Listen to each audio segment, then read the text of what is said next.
Closing out here with chapter 13, touches on leadership in crisis. Chapter opens up with a quote by Bill George that says, "There is nothing quite like a crisis to test your leadership. It will make or break you." And I think that does hold pretty true.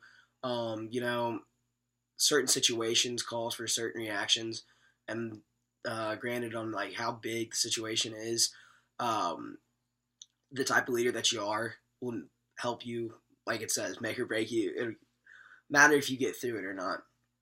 So essentially, a crisis, it opens up by saying what a crisis is, and it's defined as any major unpredictable event that threatens an organization.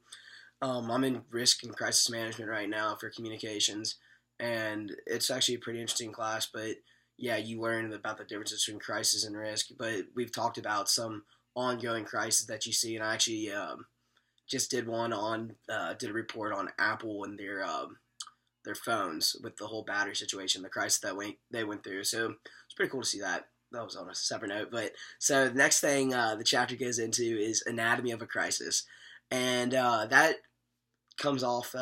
First thing is know your enemy and the first step to effective crisis leadership.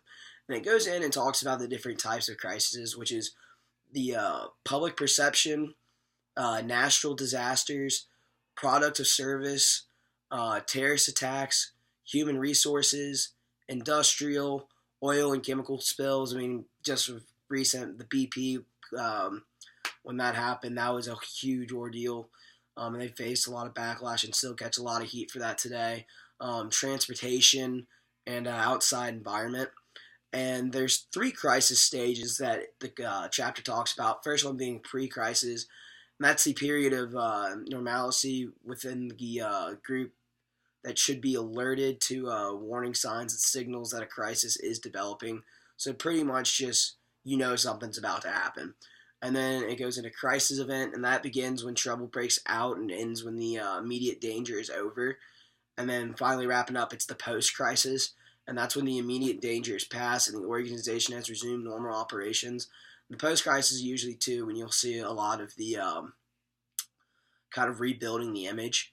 I'll talk about that later. So the next one is that it breaks down is the pre-crisis leadership that goes into it. So that's recognizing the danger signs. You really have to keep an eye out for specific things, especially if something's out of the ordinary.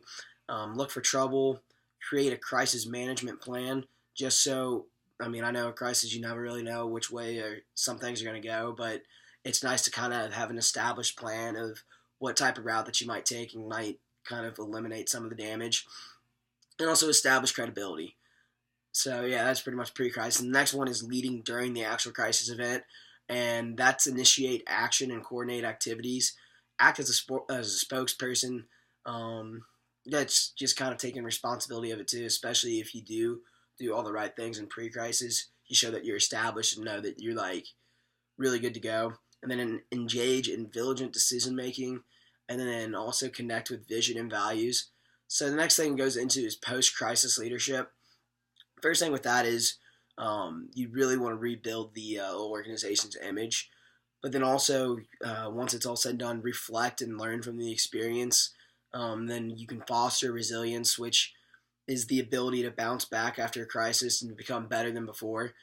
You also want to promote healing, and that goes along the lines of corrective action promotes healing, as does shaping the memories of events, focusing on the future, engaging in renewing discourse, and recognizing the triumph that can come out of tragedy. And the next thing is commonly used image restoration strategies that comes in this post-crisis. First one being denial, which is denying or shifting responsibility. Next one would be just evading responsibility, which is very similar, which is lessening the degree of responsibility for what happened.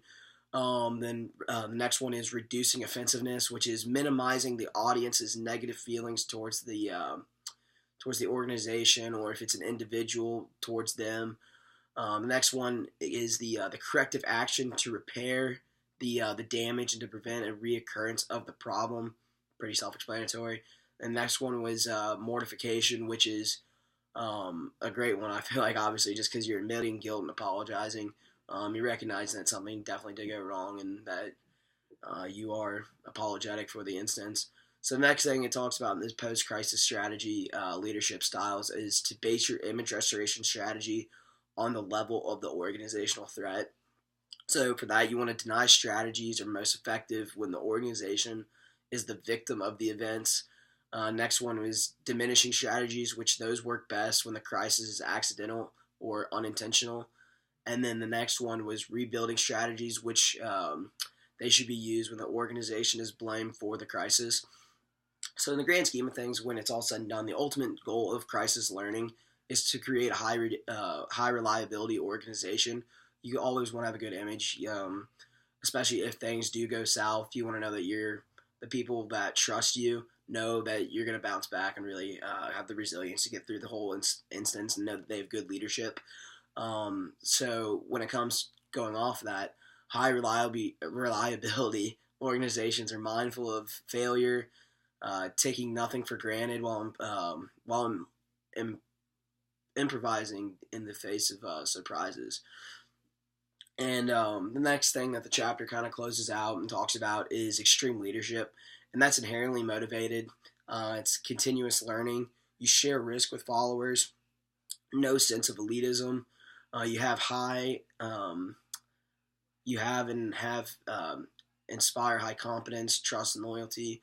You provide purpose and direction to followers in dangerous situations, and you make special effort to treat team members with respect.